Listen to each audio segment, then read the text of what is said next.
Hi, I'm Amelia Jason, and I'm 21 years old. My childhood wasn't happy. My dad, Davis, and I used to be close, but everything changed after he divorced my mom. He left us with financial problems and started a new life, focusing on himself, his hobbies, and dating. It felt like he abandoned me, like I didn't matter to him anymore. After the divorce, my mom, Rose, and I struggled. We went from living comfortably to barely making ends meet. But my mom was strong. She worked tirelessly to support us and even started a small business. Slowly, her hard work paid off, and life became stable again. I admired her so much for her strength and determination. Then everything changed again. My mom got sick. It was a shock. The woman who had fought so hard for us was now fighting for her life. I cared for her and hoped she would recover. But despite everything we tried, she passed away. Losing her left a hole in my heart that can never be filled. As her only child, I faced the grief alone. My mom left me her house, her final gift to me, a reminder of her love. Walking inside for the first time after her death felt like she was hugging me one last time. Every corner of the house was filled with our memories, both happy and sad.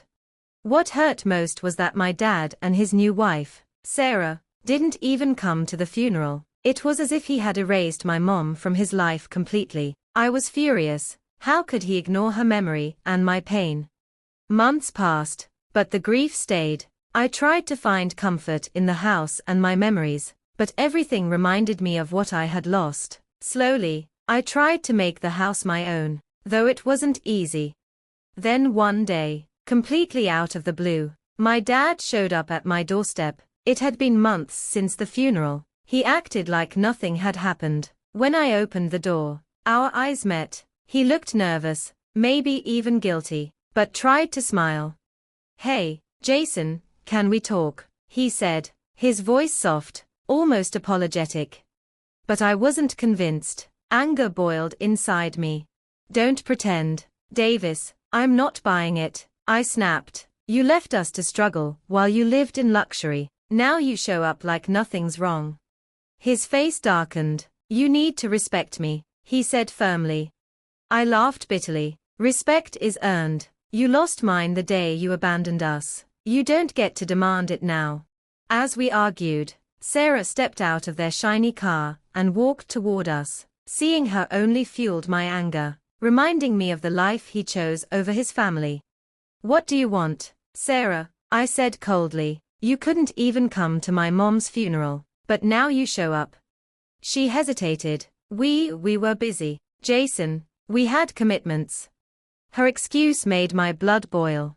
Too busy to honor the woman who gave me everything. That says everything about how little you care about our family.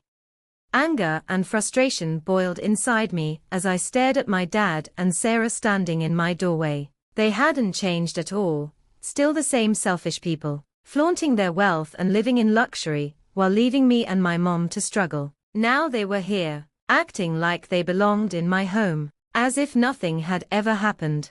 "What do you even want from me?" I demanded, my voice trembling with anger. "Haven't you hurt me enough?" Davis shifted uncomfortably. "Jason, we need to talk. Things aren't as perfect as they look online. We're in financial trouble. We even have to sell the Aston Martin just to get some cash for something important." Before I could respond, Sarah removed her coat, revealing a pregnant belly. My stomach dropped. "You're joking," I said, my voice sharp. "You got someone pregnant who's young enough to be my sister. This is a sick joke, right?" Davis's face hardened. "Watch your mouth." But then his words cut deeper than I ever imagined. "You think you're so smart, talking to me like that? I left you and your mom because I couldn't stand living with someone as stupid and useless as you. I did nothing wrong, so shut up." I froze. The man in front of me wasn't just a bad father, he was cruel. I couldn't believe he was saying this in my own home. "Get out," I said, my voice low but firm. "Get out before I call the police. Leave my property, now." Davis smirked, a cold glint in his eyes. "Actually, that's why we're here." A chill ran down my spine. "What do you mean?" You're going to have to leave this house. Jason, he said, it's the only option. Rage surged through me. Are you insane? My mom left this house to me, the woman you abandoned. You think you can just take it away? This house is mine, legally and morally. You have no right to it. Davis's expression twisted into a sneer. Are you sure about that? I have connections. One phone call, and your name on that deed could disappear. Don't underestimate me. I could barely contain my fury. You would stoop that low, use corruption to steal the only thing I have left of my mom. You're nothing but a criminal in a fancy suit. For the first time, I saw uncertainty flicker in their eyes. My anger and determination had caught them off guard. They realized I wasn't the scared kid they expected. I was ready to fight for what was mine. Get out, I shouted with every ounce of strength I had. Get out of my house, and don't come back. They hesitated for a moment, then turned and left, their plan ruined, for now. They turned pale and finally left the house they had tried to claim as their own. Even in his fear, Davis still tried to intimidate me. You'll regret this, Jason, he sneered. I tried to be nice, but you refused. Just wait, you'll be begging for mercy when I'm done with you. When the door closed, I stood frozen, my heart pounding with anger and determination. I knew this wasn't over. My father had power, connections, and no hesitation to bend the rules. He was a real threat to my dream of keeping this house. But this was more than just a fight over a building. The house held memories, love, and the sacrifices my mother made. It was my legacy, my freedom, and I refused to give it up. I took a deep breath, ready for the battle ahead. Over the next few weeks, Davis bombarded me with hateful messages and threats. I ignored the pain and collected everything, texts, emails, and notes, because I knew I would need proof. Eventually, I went to the county clerk's office, the place where my father's plan could take effect. Walking into the building, my chest tightened with both anxiety and resolve. At the counter, a weary-looking man glanced up at me. "Excuse me, sir," I said, voice trembling but firm. "I need to talk to you about something important." He studied me with skepticism. "What do you want?" I poured my heart out. I told him about my mother, about Davis's absence when she died, about the threats that haunted me. I showed him the evidence of Davis's manipulation, and begged him to see the truth. Slowly, the clerk's expression shifted from cold indifference to genuine concern. "Davis made it sound like you were a spoiled kid," he admitted, "but something didn't sit right. I didn't know it was this serious. I have a son your age. I can't imagine him going through this." Hope flickered inside me. "Please, sir," I said softly, "I just want to protect my home. Don't let him take what isn't his." The clerk sighed, then leaned closer. "I'll help you, but you can't tell anyone. Sometimes I do favors that aren't exactly legal. If word gets out, I'll make sure you regret it." I nodded quickly. "I don't care about that. I just want to keep what's mine." "Then it's done," he said firmly. "You won't have to worry about your father taking the house again." Leaving the office, I felt a heavy weight lift. The battle wasn't completely over, but hope finally replaced the dread that had been crushing me.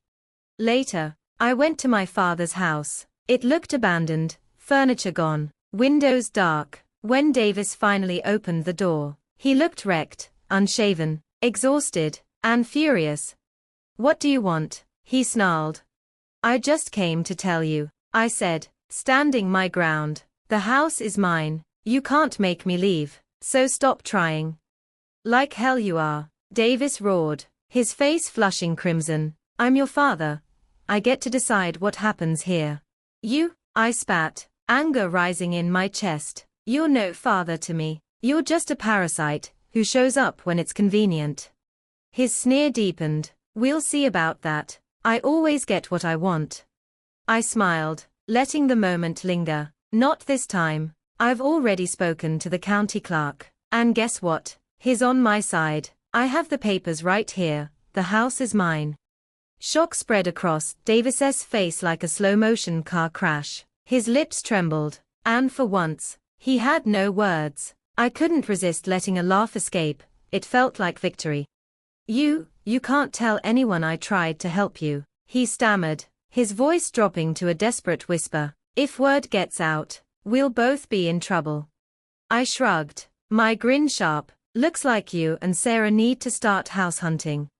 His expression shifted from rage to defeat. Actually, Sarah's leaving me. She's furious, I couldn't get your house fast enough. She gave me an ultimatum, and I failed.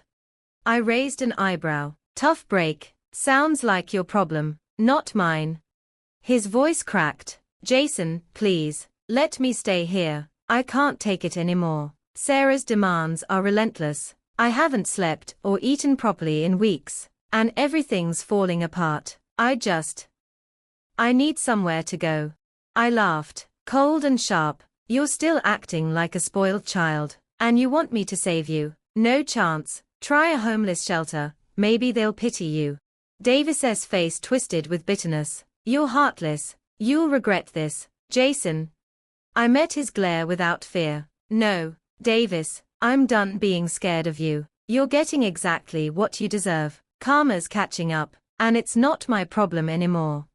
I turned and walked away, feeling the weight of years of pain sliding off my shoulders. Davis's world was collapsing, his marriage gone, his money slipping away, and his reputation ruined. I heard later that Sarah divorced him, emptied his accounts, and left him rotting in a cheap hotel room, nursing his bitterness and a bottle of whiskey. But I didn't care. For the first time, I felt truly free. I had protected my mother's legacy, and I wasn't the scared kid he used to intimidate. I'll fight for anything my mother left me, I whispered to myself, standing taller than ever, and if Davis is foolish enough to try me again, I'll make sure he regrets it.